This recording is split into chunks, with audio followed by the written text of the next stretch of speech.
तो मच जाई गादा।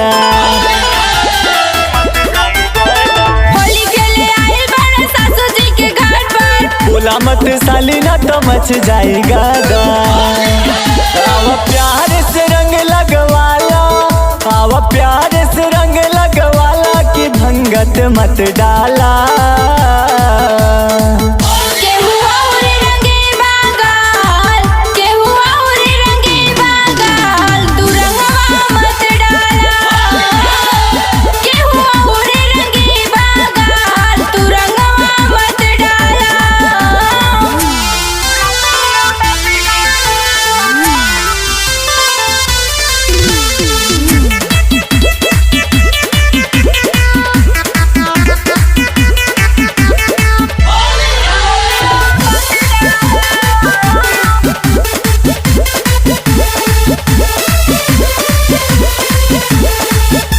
कुंवारी साली छोड़ा, अपनी पिचकारी मोड़ा, टाइम तू करा न पास, मिली है बीबी जगह।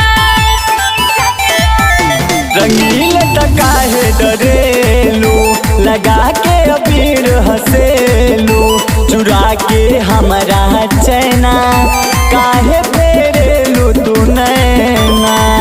तनी रंगे तो चिकन गाल, तनी रंगे तो चिकन गाल कि मुहवा मत डाला।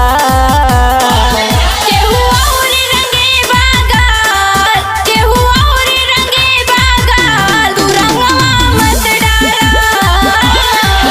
केहू और रंगे बागाल, तू रंगवा मत डाला।